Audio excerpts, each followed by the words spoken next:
El vuelo PR-280 se convirtió en uno de los mayores misterios de la historia de la aviación. A pesar de los testimonios y las evidencias físicas, nadie pudo explicar lo que realmente ocurrió. Los pasajeros fueron sometidos a estudios médicos y sus cuerpos no mostraban signos de envejecimiento, pero sus mentes estaban marcadas por el trauma. Era una mañana despejada del 15 de mayo de 1972, cuando el vuelo PR-280, un avión comercial de la aerolínea Pan Caribbean, despegó de Fort Lauderdale con destino a San Juan, Puerto Rico. A bordo viajaban 98 pasajeros y 6 tripulantes, entre ellos el capitán Henry Walker, un veterano piloto con más de 20 años de experiencia. La ruta era rutinaria, atravesando el Caribe en un trayecto de poco más de 2 horas. Pero ese día, algo inexplicable ocurrió. A las 10:42 de la mañana, la torre de control en Miami perdió todo contacto con el avión. No hubo llamadas de emergencia, ni señales de fallos mecánicos, solo un silencio absoluto. La desaparición desató una búsqueda masiva que se extendió durante meses. Aviones y barcos recorrieron el área sin éxito. El vuelo PR-280 simplemente había desaparecido. Después de un año, fue declarado oficialmente perdido, y las familias se resignaron a la tragedia. Pero la verdadera historia no había hecho más que comenzar. El 17 de septiembre de 2011, casi 40 años después de su desaparición, los controladores aéreos del Aeropuerto Internacional de Luis Muñoz Marín en San Juan recibieron una transmisión inesperada. Una voz masculina, apagada y monótona, pidió permiso para aterrizar. Torre de control, aquí vuelo PR-280 solicitando pista para aterrizar. Estamos en aproximación final. El controlador, confundido, revisó los registros. No había ningún vuelo PR-280 programado, y ese número de vuelo llevaba décadas fuera de operación. Pensando que podría tratarse de una broma o un error, pidió al piloto que se identificara. Capitán Henry Walker al mando del vuelo PR-280. Necesitamos aterrizar de inmediato. Tenemos problemas con el combustible. El controlador, incrédulo, autorizó la aproximación y alertó a las autoridades. Cuando el avión finalmente apareció en el radar, las alarmas saltaron. Era un modelo McDonnell Douglas DC-8, una aeronave que había dejado de operar hacía décadas. A las 10:15 de la noche, el PR-280 aterrizó en San Juan. Su descenso fue torpe, como si el piloto no estuviera completamente al control. Al detenerse en la pista, el personal del aeropuerto se acercó con cautela. La vista era surrealista. El avión estaba cubierto de moho, la pintura desgastada, y los motores parecían oxidados, como si hubieran estado expuestos a años de corrosión. Cuando abrieron las puertas, los pasajeros comenzaron a salir lentamente. Sus rostros mostraban una mezcla de confusión y terror. Iban vestidos con ropa de los años 70, y sus maletas eran de estilo antiguo, como si el tiempo no hubiera pasado para ellos. Una mujer, temblando, se agarró del brazo de un rescatista. ¿Dónde estamos? ¿Qué año es este? Al escuchar la respuesta, varios pasajeros comenzaron a llorar. Otros se desplomaron al suelo incapaces de procesar lo que oían. Habían estado en el aire por poco más de 5 horas, pero para el mundo exterior, habían pasado 39 años.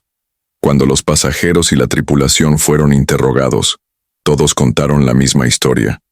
Mientras volaban sobre el Triángulo de las Bermudas, una tormenta eléctrica repentina rodeó el avión. El cielo se oscureció, y una niebla luminosa comenzó a envolver la aeronave. Los instrumentos fallaron y el capitán Walker intentó descender para escapar, pero fue como si el avión hubiera quedado atrapado en una burbuja. El cielo se volvió blanco como si no hubiera horizonte, dijo el capitán. Era un vacío. No había ni tiempo ni espacio. Los relojes dejaron de funcionar, y todos sentimos como si estuviéramos flotando. Los pasajeros hablaron de una sensación de ingravidez y de escuchar voces susurrando en idiomas desconocidos. Algunas personas aseguraron haber visto sombras moviéndose fuera del avión, figuras humanoides que parecían observarlos. Una mujer recordó haber mirado por la ventana y haber visto un paisaje alienígena, un océano que brillaba con un color púrpura iridiscente y estructuras flotantes que no parecían naturales. Era como estar en un sueño, pero sabíamos que era real. Y luego, simplemente despertamos aquí. Cuando los investigadores revisaron la caja negra del PR-280, encontraron algo aún más inquietante. Los últimos minutos de grabación mostraban el caos en la cabina, el capitán y el copiloto intentando recuperar el control, mientras una interferencia extraña llenaba el canal de comunicación. En medio del ruido se escuchaban voces susurrando palabras incomprensibles. Lo más aterrador fue el último segundo de la grabación. Una voz clara, profunda y no identificada pronunció en inglés: "No debieron haber entrado".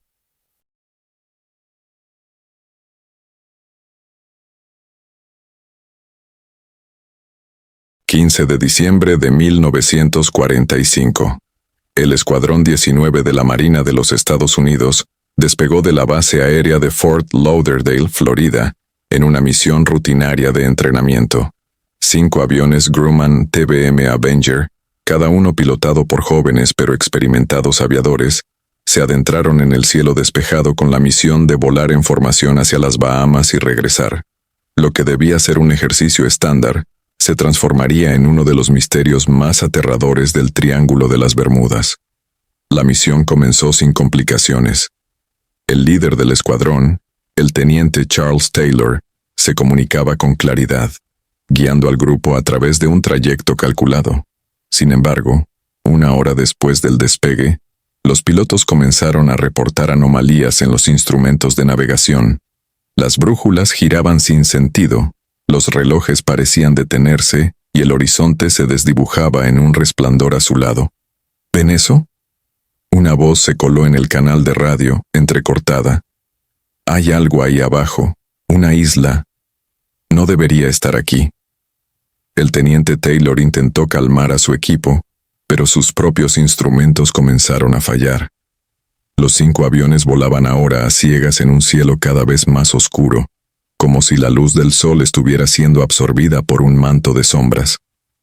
Poco después, los pilotos comenzaron a escuchar voces. Al principio, eran susurros distantes, casi imperceptibles, pero pronto se hicieron más claras. Hablaban en un idioma desconocido, pero las voces parecían urgentes, entregando coordenadas imposibles de rastrear en los mapas. Algunos pilotos insistieron en seguirlas, convencidos de que los llevarían a tierra firme, mientras que otros, aterrados, se negaban a obedecerlas. Taylor intentó mantener el control. Mantengan la formación. No sigan esas coordenadas. Repito, no sigan esas coordenadas. Pero para entonces, el escuadrón ya estaba envuelto en una densa niebla. Cuando finalmente lograron visibilidad, vieron lo que describieron como una isla volcánica, rodeada por un océano negro y agitado. «Eso no está en el mapa», dijo uno de los pilotos. «¿Qué es ese resplandor?» La isla parecía irradiar un brillo rojo desde su interior, como si una caldera ardiera bajo su superficie. Sin embargo, al intentar comunicarse con la base, solo recibían un zumbido inquietante y distorsionado.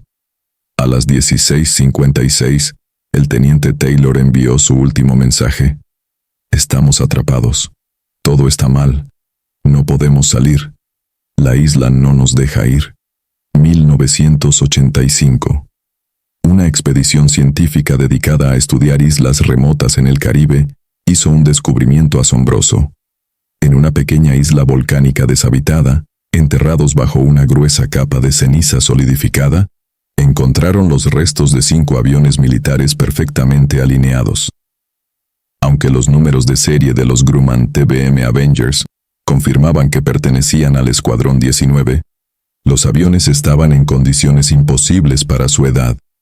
Parecía que apenas llevaban semanas enterrados. Al examinar los aviones, Los investigadores encontraron algo aún más perturbador. En las cabinas de los pilotos, las brújulas seguían girando incontrolablemente, como si una fuerza desconocida siguiera afectándolas. También descubrieron marcas grabadas en las superficies metálicas, patrones geométricos que ningún experto pudo descifrar, junto con las coordenadas exactas de la isla. Lo más inquietante fue un diario encontrado en uno de los aviones, con la letra inconfundible del teniente Taylor. No estamos solos, no sigan nuestras coordenadas. La isla está viva. Hasta el día de hoy, los restos del Escuadrón 19 permanecen como un misterio sin resolver. ¿Qué les sucedió en esa isla? ¿Qué eran las voces que escucharon? Y lo más importante, ¿qué despertaron en el corazón del Triángulo de las Bermudas? La isla ha sido marcada como una zona prohibida, pero quienes se han acercado a sus costas reportan lo mismo: un resplandor rojo en el horizonte y susurros que parecen flotar en el viento. ¿Listo para explorar lo desconocido? Suscríbete a Doctor Terror, diario de Carla Méndez, periodista y pasajera del vuelo 827, fecha original, 12 de junio de 1985. Fecha de aterrizaje, 3 de octubre de 2023. 12 de junio de 1985. Aeropuerto Internacional de La Habana. Cuando abordé el vuelo 827 con destino a Miami, no imaginé que sería la última vez que vería mi reloj marcar una fecha coherente. Era un día normal, caluroso como cualquier verano en el Caribe. El avión, un Boeing 727 con capacidad para 120 pasajeros, estaba casi lleno. Familias con niños pequeños, hombres de negocios, un grupo de estudiantes. Yo iba en el asiento 14A, junto a la ventanilla. A las 2:15 de la tarde, el avión despegó según lo previsto. Todo parecía rutinario. Los asistentes de vuelo hicieron las demostraciones de seguridad, y yo aproveché para leer notas de un artículo que estaba escribiendo sobre las tensiones políticas entre Cuba y los Estados Unidos. Era un vuelo corto, de apenas una hora. Todo transcurría como cualquier otro día. Aproximadamente 2:50 de la tarde, sobre el Triángulo de las Bermudas. Apenas habíamos alcanzado altitud de crucero cuando las primeras señales de algo inusual aparecieron. El capitán anunció una turbulencia inesperada, nada fuera de lo común en esta zona. Sin embargo, al mirar por la ventana, noté algo extraño. El cielo, despejado al despegar, estaba cubierto por nubes negras que se movían de forma antinatural, como si fueran arrastradas por una fuerza invisible. La cabina se llenó de murmullos. De repente, un relámpago azul atravesó el horizonte, iluminando todo a nuestro alrededor. Pero no era como un relámpago normal. No había un trueno que lo siguiera. Solo un zumbido profundo, casi hipnótico, que se sentía más que escucharse. «Es solo una tormenta eléctrica», anunció el capitán con una voz demasiado calmada para lo que estaba sucediendo. Pero yo podía ver el miedo en los asistentes de vuelo mientras intentaban tranquilizar a los pasajeros. Y entonces ocurrió. La anomalía. La sensación fue imposible de describir. Era como si el aire dentro del avión se hubiera vuelto líquido. Todo mi cuerpo se sentía suspendido, ingrávido, mientras las luces en la cabina parpadeaban de forma errática. A través de la ventana vi el mundo exterior deformarse. Las nubes giraban en espiral como un torbellino, y el océano parecía ondular hacia arriba, como si quisiera tragarnos. Algunos pasajeros comenzaron a gritar. Otros se aferraron a sus asientos rezando. Yo no podía moverme. Mi cuerpo estaba paralizado, pero mi mente seguía activa. Fue entonces cuando lo escuché por primera vez. Una voz, clara pero distante, hablando en un idioma que no reconocí. Era gutural, musical y aterrador a la vez. Parecía provenir de todas partes y de ninguna. Miré al pasajero a mi lado, un hombre de mediana edad que también parecía escucharla. Sus ojos estaban desorbitados, y murmuró: «Están aquí, nos están llamando». Un instante eterno. No sé cuánto tiempo pasó. Podrían haber sido segundos, minutos o horas. El tiempo dejó de tener sentido. Lo único que recuerdo con claridad es la luz, una luz blanca cegadora que llenó toda la cabina. Cerré los ojos, esperando lo peor. Y entonces, todo terminó. 3 de octubre de 2023. Aeropuerto Internacional de Miami. Abrí los ojos al escuchar los motores del avión apagarse. Pensé que habíamos aterrizado en Miami como estaba planeado. Pero algo estaba mal. Muy mal.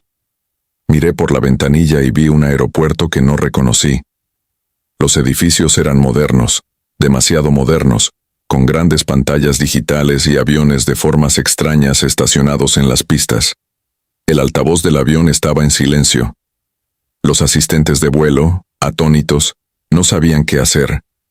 Algunos pasajeros comenzaron a levantarse, confusos, mientras otros miraban por las ventanas, igual de desconcertados que yo. Cuando las puertas finalmente se abrieron, el aire se sentía diferente, más limpio, más ligero. Afuera nos esperaban decenas de vehículos de emergencia, ambulancias, policías, agentes del gobierno. Todos miraban al avión como si fuera un fantasma. Un hombre con traje, identificándose como parte del Departamento de Seguridad Nacional, subió a bordo. ¿Qué fecha creen que es hoy?, preguntó. 12 de junio de 1985, respondió el capitán, tan confundido como el resto de nosotros. El hombre cerró los ojos por un momento y suspiró. No, están en el 3 de octubre de 2023. El interrogatorio. Nos llevaron a un edificio donde nos hicieron exámenes médicos y nos bombardearon con preguntas. Para nosotros, solo habían pasado unas horas desde que abordamos el vuelo, pero para el mundo habían pasado 40 años. Algunos de nosotros no podíamos creerlo hasta que nos mostraron periódicos, fotografías y videos de nuestras familias envejecidas o, en algunos casos, fallecidas. Lo que más los inquietaba eran nuestras historias. Todos los pasajeros hablábamos de lo mismo. La tormenta, la ingravidez, las voces extrañas. Los científicos que nos entrevistaron mencionaron algo sobre una posible distorsión espaciotemporal, pero incluso ellos parecían no tener respuestas. Lo único que sabemos con certeza es esto: algo nos llevó, algo que no entendemos y que puede que nunca comprendamos. Epílogo. Hoy, vivo en un mundo que no reconozco, rodeada de tecnología que parece sacada de una película de ciencia ficción. Todo lo que conocía quedó atrás en 1985. Los expertos aún intentan descifrar qué nos ocurrió en el Triángulo de las Bermudas. Cada noche, cuando cierro los ojos, vuelvo a escuchar esas voces. No puedo evitar preguntarme, ¿por qué nos dejaron regresar? ¿Y qué dejaron con nosotros? Diario de Elena Durand, oficial de comunicaciones del crucero Elysium. Fecha: 23 de agosto de 2023. 23 de agosto de 2023, 18 horas, partiendo de San Juan, Puerto Rico. Cuando zarpamos desde San Juan, el mar estaba tranquilo y el sol resplandecía en el horizonte. El Elysium, un crucero de lujo con capacidad para más de 4,000 pasajeros, era una maravilla flotante.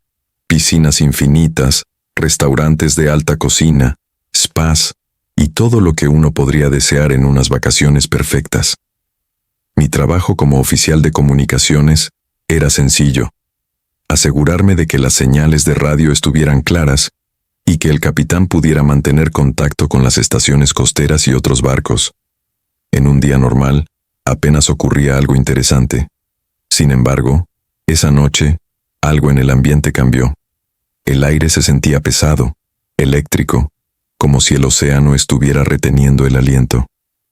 23 de agosto de 2023, 22:45 horas, primeras anomalías. Estábamos navegando hacia el norte, bordeando el Triángulo de las Bermudas, cuando la primera señal de que algo no estaba bien apareció. Revisaba las frecuencias de radio cuando escuché un zumbido bajo y constante, como un motor, pero más profundo. Inicialmente, pensé que era interferencia de algún aparato cercano, Pero entonces, entre el ruido, surgió una voz. ¿Están ahí? ¿Me escuchan? Era una voz masculina, débil y distorsionada, como si estuviera siendo transmitida a través de una radio rota. Respondí automáticamente, siguiendo el protocolo. Aquí Elysium. ¿Quién habla? No hubo respuesta, solo más estática, y luego un grito breve, inhumano, que hizo que mi piel se erizara. Pensé que era una broma de algún radioaficionado, pero entonces escuché algo que me hizo congelarme. Elena. Era mi nombre. Mi corazón se detuvo por un instante.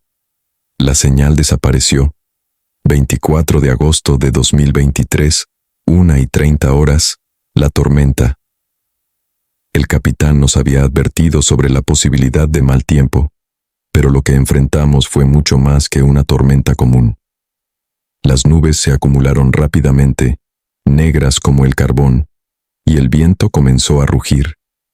Relámpagos iluminaban el cielo en destellos rápidos y desorientadores, cada uno acompañado por ese extraño zumbido que había escuchado antes.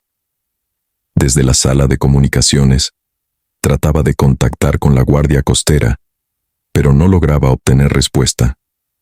Todas las frecuencias estaban llenas de interferencia. Y luego, como antes, surgieron las voces. Ahora eran muchas, no solo una. Algunas hablaban en idiomas que no reconocía, otras en inglés, pero sus palabras eran ininteligibles, mezcladas con gritos y gemidos que parecían venir desde el fondo del mar. No entres, detente, ayúdanos. Al mirar por la ventana, vi que el mar parecía vivo. Las olas no se movían como deberían. Eran erráticas, como si algo bajo la superficie las estuviera controlando. Y los relámpagos no solo iluminaban, sino que parecían formar patrones en el cielo, líneas y círculos que se dibujaban y desaparecían en un parpadeo. 24 de agosto de 2023, 3:15. Voces humanas. En algún momento las voces comenzaron a sonar familiares. Reconocí algunas. La voz de mi madre, que había muerto años atrás. La de mi hermano menor, que estaba a miles de kilómetros. Otros tripulantes y pasajeros también las escuchaban. Algunos lloraban, otros gritaban, pero nadie podía explicar lo que estaba ocurriendo. La tormenta parecía estar jugando con nosotros. Cada vez que un relámpago caía, iluminaba algo extraño en el horizonte, un barco oxidado y antiguo que desaparecía al instante, o siluetas humanas que parecían caminar sobre las olas antes de disolverse en la niebla. El capitán ordenó a todos permanecer en sus camarotes, pero la histeria ya se había apoderado de los pasajeros. Alguien aseguró haber visto a una mujer de cabello largo y oscuro flotando fuera de su ventana, con los ojos vacíos y una expresión de profundo dolor. 24 de agosto de 2023, 5:30. El silencio. La tormenta cesó tan abruptamente como había comenzado. La tripulación y yo intentamos reorganizarnos, pero algo estaba mal. Las estrellas habían desaparecido. No había luna, ni horizonte. El océano era una planicie negra e infinita. Y lo peor, las voces no se habían detenido. Cada radio a bordo comenzó a emitirlas, todas a la vez. Susurros, llantos, gritos, y una frase que se repetía: «Te lo advertimos, ahora estás con nosotros». Semanas después, descubrimiento del Elysium. Cuando desperté, estaba tirada en el suelo de la sala de comunicaciones. No recordaba cómo había llegado allí. El barco estaba en silencio, pero no era el tipo de silencio que alivia. Era un silencio opresivo, lleno de ausencia. El Elysium fue encontrado a la deriva cerca de las costas de Carolina del Norte, semanas después de haber desaparecido de los radares. La tripulación y los pasajeros estábamos vivos, pero todos en un estado de confusión total. El barco estaba cubierto de algas, como si hubiera estado sumergido durante años. Algunas áreas estaban corroídas, y había una fina capa de sal en cada superficie. Pero lo más inquietante fue el reloj del puente. Marcaba las 5:30 del 24 de agosto, como si el tiempo dentro del Elysium se hubiera detenido. Nadie puede explicar lo que ocurrió. Los científicos hablan de fenómenos electromagnéticos y alucinaciones colectivas, pero yo sé que hay algo más. Todavía escucho las voces en sueños y a veces incluso despierta. Sé que ellos siguen ahí, esperando. Diario del marinero, John Miller. Fecha: 14 de junio de 2024. 14 de junio de 2024. Zarpamos desde Kingston, Jamaica. Cuando nos ordenaron transportar la caja, nadie nos dio muchos detalles. Todo lo que sabíamos era que se trataba de un artefacto arqueológico de alta importancia, encontrado en una excavación submarina cerca de las Islas Caimán. Lo que no entendíamos era por qué algo así necesitaba un carguero militar completo para escoltarlo hasta Norfolk. Era una caja enorme, de acero reforzado, con símbolos extraños grabados en su superficie, como jeroglíficos, pero no de ninguna cultura que reconociera. 2 oficiales de alto rango supervisaron la carga personalmente y advirtieron que nadie debía acercarse al contenedor. No tocar, no abrir. Bajo ningún concepto, dijeron con seriedad, pero no explicaron por qué. 15 de junio de 2024, el primer incidente. Estábamos adentrándonos en el Triángulo de las Bermudas cuando comenzaron los problemas. Las primeras horas fueron tranquilas, aunque el mar parecía demasiado sereno, como si estuviéramos flotando en un espejo infinito. Pero luego, el sistema de comunicaciones falló. No podíamos enviar ni recibir señales de radio. El ingeniero jefe dijo que era una interferencia electromagnética, algo común en esta zona, pero la sensación de inquietud en la tripulación creció. Por la noche, muchos comenzaron a quejarse de pesadillas. Yo soñé con un océano oscuro, lleno de figuras inmensas que se movían bajo las olas, apenas visibles. Podía sentir sus ojos, enormes y antiguos, observándome. Me desperté cubierto de sudor, pero no fui el único. Al amanecer, varios compañeros mencionaron haber tenido sueños similares. 16 de junio de 2024. Algo está cambiando. Hoy ocurrió algo que nunca había visto en todos mis años en el mar. La temperatura dentro de la bodega donde se encontraba el artefacto comenzó a subir, como si una caldera estuviera encendida. Cuando revisamos los sistemas, todo parecía normal, pero el calor era real. El jefe de seguridad ordenó revisar el contenedor. Al acercarnos, un olor extraño llenó el aire, como una mezcla de ozono y carne quemada. Ninguno de nosotros quería abrirlo, pero los oficiales insistieron. Cuando la puerta de la bodega se abrió, el artefacto estaba emitiendo un tenue brillo verdoso, y los símbolos en su superficie parecían moverse, como si estuvieran vivos. 17 de junio de 2024, la tripulación comienza a cambiar. Hoy, uno de los marineros, un hombre llamado Carter, comenzó a comportarse de forma extraña. Dijo que escuchaba voces provenientes del artefacto, susurrándole cosas en un idioma que no podía entender. Otros comenzaron a sentir lo mismo, incluido yo. Algunos hombres intentaron cubrir la caja con lonas, como si eso pudiera detener lo que fuera que estaba ocurriendo, pero los susurros no se detenían. Incluso estando encubierta, podía sentir que algo me llamaba desde las profundidades del barco. Por la noche, vi a Carter de pie frente al contenedor, murmurando algo mientras golpeaba la superficie de acero con las manos desnudas.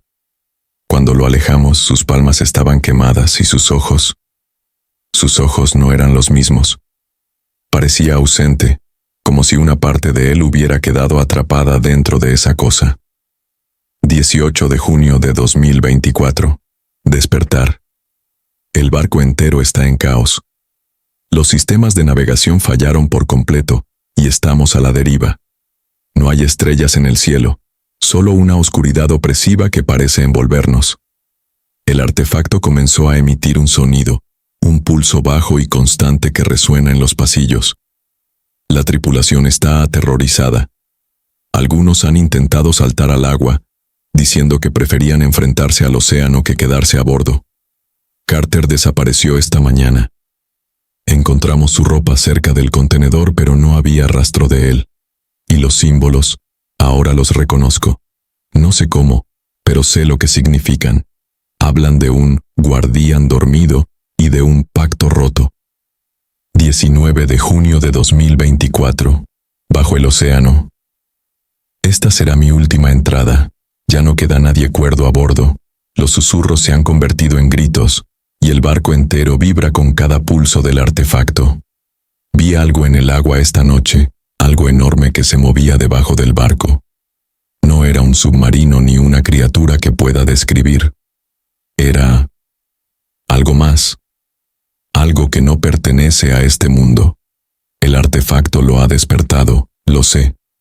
Todo este tiempo estuvo dormido bajo el océano, y nosotros lo perturbamos. Ahora siento que viene por nosotros. El USS Tempest no sobrevivirá esta noche. Si alguien encuentra este diario, por favor, detengan estas expediciones. Hay cosas en este mundo que deben permanecer enterradas. Diario del capitán Adrián Suárez, barco pesquero San Esteban. Fecha: 10 de septiembre de 1974. Zarpamos al amanecer desde San Juan, Puerto Rico, en una flotilla de 6 barcos pesqueros. Nuestro destino era una zona conocida por su abundancia de atunes y dorados, justo dentro del Triángulo de las Bermudas. El mar estaba en calma, y el cielo despejado prometía un día productivo. Las primeras horas transcurrieron tranquilas, con radios funcionando perfectamente y un clima envidiable. Alrededor de las 4 de la tarde, las cosas comenzaron a cambiar. El viento se volvió inusualmente frío, y el cielo adoptó un tinte grisáceo que no presagiaba nada bueno. Uno de los marineros, un viejo lobo de mar llamado Joaquín, nos advirtió que se avecinaba tormenta. No tardó en llegar. En cuestión de minutos, las olas se levantaron como si una fuerza invisible agitara el océano. Las nubes giraban en espirales antinaturales, de un verde oscuro, casi fluorescente. Los rayos caían en silencio, sin el rugido del trueno, y el aire tenía un olor metálico extraño, como a ozono, y algo más que no podía identificar. Intentamos maniobrar para salir de la tormenta, pero algo estaba mal. Los compases magnéticos giraban sin sentido, las agujas del radar se volvieron locas, y las radios solo emitían estática. Traté de comunicarme con los otros barcos de la flotilla, pero las voces se mezclaban con susurros y gritos distorsionados, como si alguien más estuviera en la línea. De repente, una luz intensa, blanca como el sol, se encendió en el horizonte. Fue tan cegadora que todos cerramos los ojos instintivamente. Cuando los abrimos, todo estaba en calma, pero la tormenta había desaparecido, y con ella, los otros 5 barcos. 11 de septiembre de 1974. La nada navegamos en un océano que parecía interminable y vacío. No había rastro de los otros barcos, ni señales en el radar. El cielo estaba despejado, pero el ambiente era opresivo. Una sensación de ser observado me recorrió como un escalofrío constante, y no fui el único que lo notó. Los hombres comenzaron a murmurar sobre maldiciones y fantasmas. A medida que pasaban las horas, noté algo extraño. Las brújulas seguían girando sin control, pero lo peor era que las estrellas del cielo nocturno no estaban en su lugar. Era como si el cielo hubiera cambiado.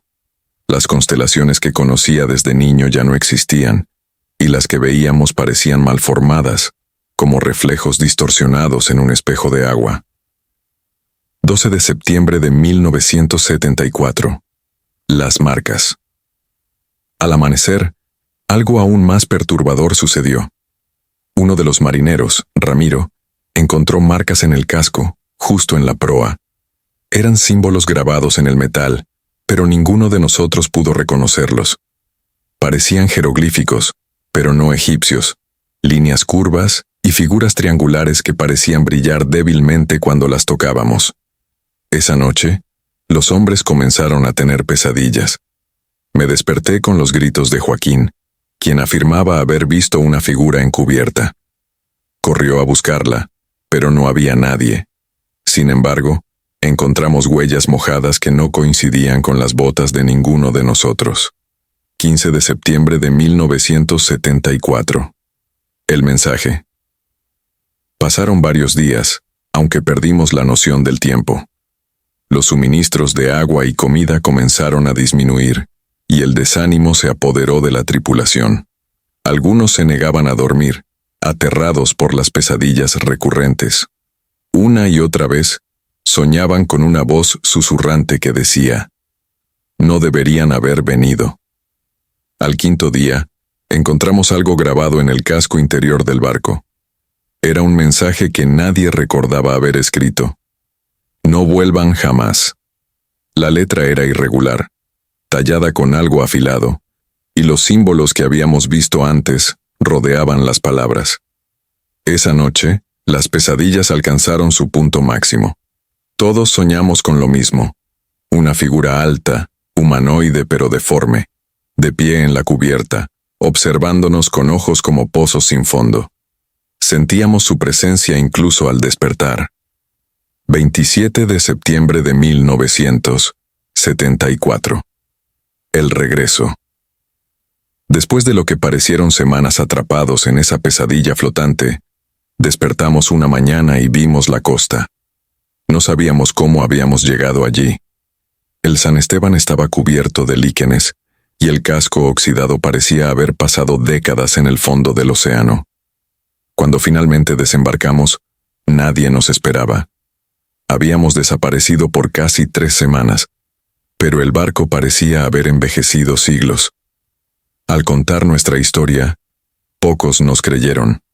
Los otros 5 barcos nunca fueron encontrados, y el San Esteban fue declarado inservible. Lo único que quedó fueron los símbolos, el mensaje en el casco y el recuerdo de aquello que nos observó desde la oscuridad. Ahora sé que el Triángulo de las Bermudas no es solo un lugar, es una advertencia. ¿Listo para explorar lo desconocido? Suscríbete a Doctor Terror. Mi nombre es Rafael Díaz, y lo que estoy a punto de contar suena tan increíble que dudo que alguien lo crea. Todo comenzó en abril de 1963, cuando me embarqué en el carguero Estrella del Caribe. Nuestro destino era Nassau, pero el océano tenía otros planes para nosotros. La tormenta nos golpeó sin previo aviso, y nuestro barco desapareció del radar. Cuando desperté, estaba en una playa, rodeado de restos de nuestro carguero y de otros náufragos. No estábamos solos. Y la isla, silenciosa e inmóvil bajo un cielo de nubes bajas, pronto revelaría sus secretos oscuros. El amanecer trajo claridad, y con él, descubrimos que éramos 7 los sobrevivientes del naufragio. La playa donde habíamos encallado era de arena negra, rodeada de una espesa jungla que parecía casi impenetrable. Sobre el horizonte, destacaba una montaña rocosa, y por todo el perímetro de la isla, los restos de otros barcos se alzaban como monumentos oxidados al desastre. Había restos de galeones españoles, vapores del siglo XIX, e incluso lo que parecía un avión de la Segunda Guerra Mundial. Era como si esta isla fuera un cementerio de los perdidos.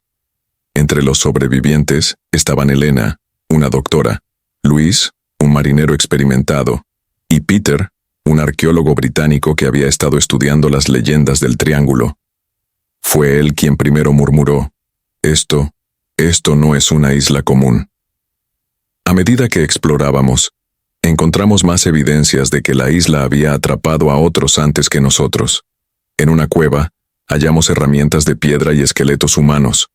Algunos restos parecían recientes, otros llevaban siglos ahí. También descubrimos grabados en las paredes de la cueva, símbolos y marcas extrañas que nadie podía entender, pero que Peter aseguró que eran antiquísimos, previos a cualquier civilización conocida. En la jungla, había cabañas abandonadas, hechas con partes de naufragios, pero no había señales de vida humana. Sin embargo, sentíamos que estábamos siendo observados. Algo en el aire era inquietante. No se oían aves, ni insectos, ni siquiera el murmullo del viento. Esa noche, el primer desaparecido fue Jorge, el cocinero. Había salido a buscar agua y nunca regresó. Encontramos su linterna a las afueras del campamento, junto a una línea de huellas que se desvanecían en la arena. Luis, el marinero, fue quien primero habló de la presencia. Decía que cada vez que miraba a la jungla, sentía que algo lo estaba mirando desde el interior. Algo que no tenía forma definida pero que estaba allí. Al principio, lo tomamos por paranoia, pero pronto todos empezamos a experimentarlo. Ruidos en la noche, sombras moviéndose entre los árboles, y una sensación de que no estábamos solos. Al tercer día, Peter y Elena encontraron un altar hecho de rocas volcánicas en el centro de la isla. Estaba cubierto de marcas similares a las de la cueva, pero estas eran más elaboradas, casi como si contaran una historia. Peter dijo que el altar parecía ser un lugar de culto, dedicado a una entidad marina antigua. Algo que no es humano, susurró. Esa noche, oímos un rugido que parecía provenir del océano. Era un sonido profundo, como un lamento, pero no era de ninguna criatura que hubiéramos oído antes. Conforme los días pasaron, la isla se volvió cada vez más hostil. Algo nos estaba cazando. Encontrábamos marcas de garras en los troncos de los árboles y huellas enormes en la arena, como de una criatura que no debería existir. Luis fue el siguiente en desaparecer. Lo último que vimos de él fue su figura corriendo hacia la playa, gritando que algo lo estaba persiguiendo. En el altar, Peter descubrió algo que nos dejó sin palabras. Una estatua hecha de coral negro, representando una figura humanoide con tentáculos en lugar de rostro. Este ser se alimenta de aquellos que llegan aquí, dijo Peter. Por eso nadie puede escapar. Es parte de su casa. Elena intentó organizar un plan para construir una balsa y escapar, pero cada intento era saboteado. Las cuerdas aparecían cortadas, los troncos desaparecían, y siempre había esa sensación de ser vigilados. La jungla parecía moverse para impedirnos salir. Al séptimo día, éramos solo 3. Elena, Peter y yo. Decidimos grabar un mensaje en el casco de uno de los barcos naufragados. Usamos un cuchillo para escribir: no vuelvan jamás. Queríamos advertir a cualquiera que pudiera llegar aquí del horror que enfrentábamos. Esa noche, el altar comenzó a brillar con una luz verde, y escuchamos cánticos que no provenían de ningún lugar visible. Elena desapareció mientras intentaba acercarse al altar. Peter y yo corrimos hacia la playa, pero en algún momento también lo perdí de vista. Ahora estoy solo, escribiendo estas palabras en mi diario mientras escucho los cánticos acercándose. No sé cuánto tiempo me queda. Pero si alguien encuentra esto, por favor, quédense lejos del Triángulo de las Bermudas. Hay cosas aquí que no deberían existir. ¿Listo para explorar lo desconocido? Suscríbete a Doctor Terror. 5 de junio de 1971. Un avión privado Cessna 421 despegó del Aeropuerto Internacional de Fort Lauderdale, con destino a las Islas Bahamas. A bordo iban el piloto, Michael Carter, un veterano de 38 años, su copiloto, Roger Blake, un joven recién certificado, y 2 pasajeros, el empresario Howard Linford y su esposa, Margaret. La mañana era despejada, con una visibilidad perfecta y un pronóstico meteorológico favorable. Ninguno de ellos sospechaba que este vuelo de rutina se convertiría en una leyenda inexplicable. Aproximadamente 45 minutos después del despegue, a unas 60 millas de las Bahamas, el piloto Michael Carter notó algo extraño. Los instrumentos del avión comenzaron a comportarse de manera errática. El altímetro fluctuaba, las brújulas giraban sin control, y las radios emitían un zumbido constante, interrumpido ocasionalmente por murmullos indescifrables. «Esto no tiene sentido», murmuró Michael, mientras intentaba estabilizar el avión. De pronto, Una niebla densa y luminosa surgió de la nada, envolviendo el avión. La luz era intensa, pero no cegadora, con tonalidades iridiscentes que parecían vibrar alrededor de la aeronave. ¿De dónde salió esto?, preguntó Roger con la voz temblorosa. El horizonte había desaparecido, y todo lo que podían ver era esa niebla infinita. La niebla se desvaneció tan rápidamente como había aparecido, y el avión emergió en un cielo completamente desconocido. El azul del cielo era más pálido, casi blanquecino, y lo más impactante era lo que se veía en el horizonte: 3 soles. 2 más pequeños orbitaban al mayor, creando un espectáculo hipnótico y aterrador. El avión comenzó a sacudirse violentamente, como si una fuerza invisible lo estuviera jalando. Los pasajeros relatarían más tarde que en ese momento sintieron un extraño peso en sus cuerpos, como si el aire se hiciera más denso y el tiempo se ralentizara. De repente, el horizonte comenzó a deformarse. La luz de los soles se desvaneció, y una niebla similar a la que habían atravesado reapareció, esta vez con destellos eléctricos y un profundo zumbido que resonaba en sus oídos. En cuestión de segundos el avión se encontró nuevamente en un cielo despejado. El océano azul y las islas familiares de las Bahamas volvieron a ser visibles. Michael intentó contactar con la torre de control, pero no hubo respuesta inmediata. Finalmente una voz respondió, aunque no reconoció la frecuencia ni al controlador. Identifíquese. Esta frecuencia está reservada para emergencias.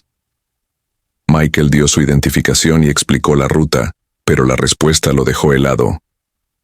Ese vuelo desapareció hace 30 años. ¿De dónde demonios están hablando? El avión aterrizó en el Aeropuerto Internacional de Fort Lauderdale bajo una nube de incredulidad. Cubierto de polvo, pero en perfecto estado, el Cessna se veía exactamente como había despegado décadas atrás. Sin embargo, los pasajeros y la tripulación no habían envejecido ni un solo día. Los pasajeros fueron recibidos por autoridades y científicos. Las familias de Howard y Margaret ya habían muerto, mientras que Michael y Roger se enfrentaron al shock de un mundo completamente cambiado. Los relojes de los pasajeros habían avanzado apenas unas horas, pero para el mundo exterior habían transcurrido 30 años exactos. Lo más desconcertante fue que, en sus testimonios, todos los ocupantes del avión describieron el cielo de los 3 soles de la misma manera. Uno de los pasajeros había hecho un dibujo en su cuaderno mientras sobrevolaban aquel paisaje extraño, y los científicos notaron que los patrones de los soles parecían coincidir con teorías sobre sistemas binarios estelares lejanos. El avión, ahora una reliquia, fue desmantelado y estudiado. En sus componentes eléctricos, los ingenieros encontraron residuos de una energía desconocida, que algunos científicos clasificaron como interdimensional. Hasta el día de hoy, este caso sigue siendo uno de los mayores misterios asociados al Triángulo de las Bermudas. ¿Listo para explorar lo desconocido? Suscríbete a Doctor Terror. El barco que nunca regresó nos introduce a través de los últimos escritos y grabaciones del Dr. Adrián Valverde, líder de una expedición científica en el Triángulo de las Bermudas. Estas notas, recuperadas del Erebus semanas después de su misteriosa desaparición, son el único testimonio de lo ocurrido. Lo que comenzó como una misión científica para estudiar anomalías electromagnéticas, terminó sumergiendo a la tripulación en un horror indescriptible. Fallos inexplicables en los sistemas, alucinaciones colectivas y la presencia de un misterioso resplandor azul que parecía observarlos. Valverde detalla cómo las perturbaciones magnéticas crecieron hasta límites imposibles y cómo una extraña fuerza, ajena a la comprensión humana, los aisló del mundo exterior. Los escritos, encontrados en el laboratorio móvil del barco vacío, narran el descenso de la tripulación a la locura y dejan una advertencia inquietante. El Triángulo de las Bermudas podría no ser un lugar, sino algo vivo, que no quiere ser descubierto. Esta historia no solo nos muestra los horrores de lo desconocido, sino que también nos deja con la eterna pregunta: ¿qué realmente acecha en las profundidades del océano? Diario del Dr. Adrián Valverde, físico especializado en anomalías electromagnéticas, 1 de agosto de 2025. Puerto de Miami. Cuando acepté liderar esta expedición, sabía que estábamos entrando en terreno inexplorado, pero no tenía idea de cuán impredecible sería. El propósito era claro: estudiar las perturbaciones electromagnéticas del Triángulo de las Bermudas, esas mismas que habían sido reportadas durante décadas como responsables de desapariciones de aviones y barcos. Nuestro equipo incluía a 3 oceanógrafos, 2 meteorólogos, un ingeniero especializado en sonar y un técnico en comunicaciones. La embarcación, el Erebus, estaba equipada con tecnología de punta, magnetómetros de alta precisión, drones submarinos y un laboratorio móvil. Todo parecía bajo control. Zarpamos temprano por la mañana. Mientras la costa de Florida desaparecía en el horizonte, sentí una mezcla de emoción y ansiedad. Sabíamos que había algo inusual en esa región del Atlántico, algo que no se podía explicar con las teorías convencionales. Tal vez íbamos a probar que todas esas historias de desapariciones no eran más que exageraciones. O tal vez no. 3 de agosto de 2025. Coordenadas 27 grados norte, 71 grados oeste. 2 días después, el clima había sido sorprendentemente tranquilo. El océano era un espejo perfecto, y nuestras lecturas iniciales no mostraban nada fuera de lo común. Sin embargo, la primera anomalía llegó de manera sutil: un pequeño fallo en los giroscopios del sistema de navegación. Nuestro técnico, Luis Morales, lo atribuyó a un problema técnico menor, pero algo me inquietaba. Al mediodía, el magnetómetro registró una fluctuación significativa, un pico en la intensidad del campo magnético que no coincidía con ninguna de las variables geológicas de la región. «Debe ser un error del instrumento», murmuró Sara, nuestra oceanógrafa principal, mientras revisaba las lecturas. Pero no era un error. Los datos estaban claros. Había algo en el lecho marino, algo masivo, que interfería con los campos magnéticos. Decidimos desplegar un dron submarino para obtener una imagen más clara de lo que había debajo de nosotros. Mientras el dispositivo descendía, el equipo de sonar detectó algo peculiar: un eco constante y profundo que sugería una estructura artificial a unos 800 metros de profundidad. ¿Podría ser un pecio?, preguntó uno de los meteorólogos. Pero las dimensiones eran demasiado grandes para ser un barco hundido. 4 de agosto de 2025. El primer incidente. A medianoche, mientras revisábamos las imágenes del dron, ocurrió lo inesperado. Todo el sistema eléctrico del Erebus falló de repente. Las luces se apagaron, los monitores se quedaron en negro, y solo el leve balanceo del océano rompía el silencio. Luis logró restablecer la energía tras 15 minutos de tensión, pero el equipo entero estaba desconcertado. Las baterías del dron también habían muerto, y lo habíamos perdido en el fondo del océano. Lo más extraño fue lo que ocurrió después. Las brújulas a bordo comenzaron a girar sin control, como si hubieran perdido toda orientación. Intenté tranquilizar al equipo, explicándoles que las alteraciones magnéticas podían ser más intensas de lo que habíamos previsto. Pero una pregunta empezó a surgir en mi mente. ¿Qué había generado esas alteraciones? Esa noche, tuve un sueño perturbador. Vi el océano abrirse bajo nosotros, revelando una ciudad de torres negras que parecían absorber la luz. Era tan vívido que me desperté sudando frío. No fui el único. Sara confesó haber soñado con algo similar, aunque su versión incluía figuras humanoides moviéndose entre las torres. 5 de agosto de 2025. Contacto perdido. El amanecer trajo más problemas. Nuestro radar dejó de funcionar, y las comunicaciones por satélite eran intermitentes. Intentamos contactar con la base en Miami, pero todo lo que recibimos fue estática. Fue entonces cuando avistamos el fenómeno. un extraño resplandor azul en el horizonte. Al principio pensamos que era un reflejo del sol sobre el agua, pero no se movía ni desaparecía. Parecía estar observándonos. El magnetómetro comenzó a registrar picos extremos. Las gráficas mostraban valores que iban más allá de lo conocido en el planeta. Luis sugirió que podría tratarse de una especie de microtormenta electromagnética. Sin embargo, no había señales de actividad atmosférica. A las 10:45, perdimos contacto con uno de los tripulantes, Daniel. Lo encontramos una hora después en la sala de motores murmurando incoherencias sobre voces en el agua. Sus signos vitales estaban normales, pero su mirada era perdida, como si estuviera viendo algo que nosotros no podíamos percibir.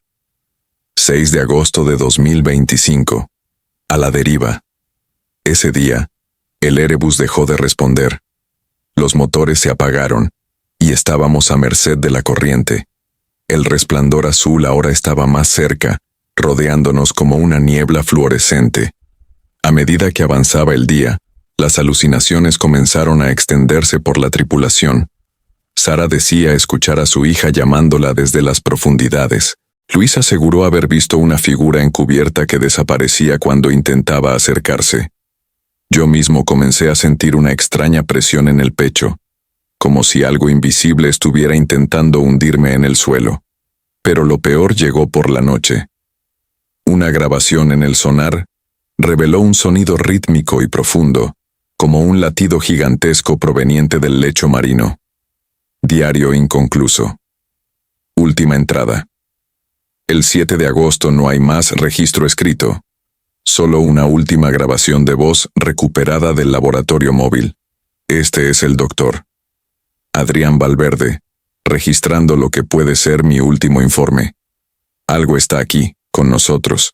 No es humano, no es natural, y creo que ha estado aquí por mucho, mucho tiempo. El resplandor es como un ojo. No sé si alguien escuchará esto. Si encuentran este barco, aléjense. No intenten entenderlo. El Triángulo de las Bermudas no es un fenómeno, es un ser vivo. Epílogo. El Erebus fue encontrado 3 semanas después, flotando a la deriva cerca de las Bahamas. No había rastro de la tripulación, pero el barco estaba cubierto de una capa de líquenes bioluminiscentes desconocidos. Las autoridades cerraron el caso como un accidente sin explicación. Los datos del magnetómetro y las grabaciones nunca fueron revelados al público. ¿Listo para explorar lo desconocido? Suscríbete a Doctor Terror. Narrador. Diario del Dr. Samuel Riddle, físico cuántico. Fecha: 22 de marzo de 2025. 22 de marzo de 2025. Zarpamos al misterio. Hace 3 semanas, embarcamos en el Archetype, un buque científico modificado específicamente para estudiar los fenómenos inexplicables del Triángulo de las Bermudas. Este equipo de élite incluye físicos, oceanógrafos, ingenieros y expertos en campos experimentales. Nuestro objetivo es analizar las perturbaciones magnéticas que han confundido a científicos durante décadas, y si es posible, probar una hipótesis radical: la existencia de un portal dimensional en esta región del océano. Llevamos con nosotros el dispositivo de resonancia dimensional, DRD, una máquina experimental diseñada para amplificar y medir las anomalías en el espacio-tiempo. Si el portal existe, creemos que el DRD podrá no solo detectarlo, sino abrirlo brevemente. Es una idea descabellada, pero los patrones magnéticos que hemos observado en esta región sugieren una interacción con fuerzas más allá de nuestra comprensión actual. 23 de marzo de 2025. Las primeras señales. Anclamos el Archetype en el epicentro de las anomalías magnéticas, a unas 200 millas al sureste de las Bahamas. Desde que llegamos, los instrumentos han estado registrando lecturas extrañas, fluctuaciones en el campo magnético terrestre, picos inexplicables en las ondas electromagnéticas, e incluso ligeros cambios en la gravedad local. Uno de los oceanógrafos, la doctora Elena Martínez, notó que el agua alrededor del barco tiene un comportamiento extraño. Es como si hubiera corrientes invisibles tirando en todas direcciones, aunque el océano está completamente en calma. Decidimos preparar el DRD para un experimento preliminar. No estamos seguros de lo que vamos a encontrar, pero la emoción en el equipo es palpable. 24 de marzo de 2025. Activación del DRD. Hoy fue el día. Después de horas de ajustes, encendimos el DRD a las 13:47. La máquina, que parece un cilindro metálico rodeado de anillos giratorios, comenzó a emitir un zumbido bajo. Los anillos giraron más rápido, y pronto un campo de energía brillante emergió en su centro, pulsando en tonos azules y púrpuras. De inmediato, los instrumentos en el barco se volvieron locos. Monitores que registraban el campo magnético mostraron patrones caóticos, y los sistemas de comunicación dejaron de funcionar. Fue como si el aire alrededor de nosotros cambiara, haciéndose más denso, más pesado. De repente, un destello cegador inundó la sala. Cuando el brillo se desvaneció, vimos algo que nunca habíamos imaginado. Un portal, o lo que parecía serlo. Era como un fragmento de espacio distorsionado, un óvalo flotante en el aire.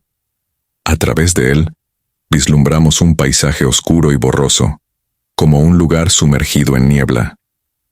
24 de marzo de 2025. Algo cruzó.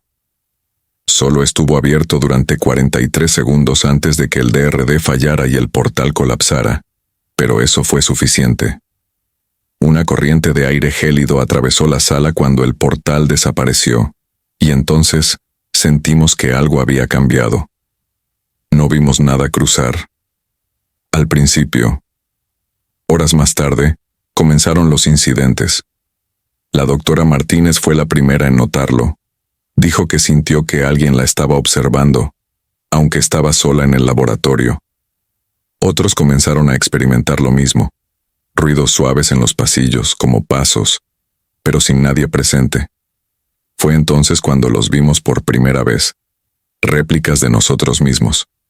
25 de marzo de 2025. Las réplicas. Era de madrugada cuando el ingeniero principal, Max Taylor, entró al laboratorio gritando. Dijo que había visto a alguien idéntico a él en la cubierta inferior, caminando hacia el almacén.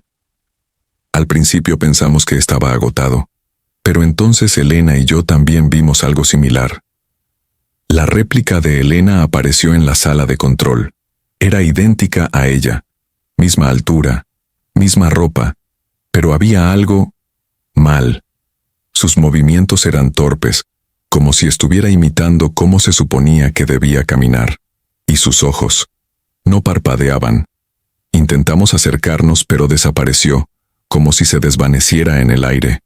Más tarde, otros miembros del equipo reportaron ver sus propias réplicas, siempre actuando de forma antinatural, siempre con esos ojos vacíos. 26 de marzo de 2025. Atrapados con ellos. Los sistemas del barco han comenzado a fallar uno por uno. Las luces parpadean, los motores no arrancan, y las comunicaciones están completamente muertas. Estamos atrapados aquí, rodeados de agua, y con esas cosas que parecen nosotros rondando por el barco. Cada vez que uno aparece, parece más real, más sólido. Ahora incluso intentan hablar, pero sus voces son distorsionadas como si alguien estuviera hablando bajo el agua. Uno de los técnicos, Brian, trató de enfrentarse a su réplica. Cuando lo hizo, la cosa se abalanzó sobre él. No vimos exactamente qué pasó, pero cuando llegamos, Brian estaba cambiado. Su expresión era vacía, y comenzó a actuar como una de las réplicas, moviéndose de forma errática. Ya no es él. 27 de marzo de 2025. Última entrada. Solo quedamos 3, Elena, Max y yo. Estamos escondidos en el laboratorio principal, pero sabemos que no sobreviviremos mucho más. Las réplicas se mueven por el barco como si lo conocieran mejor que nosotros. Ahora hay más de ellos que de nosotros.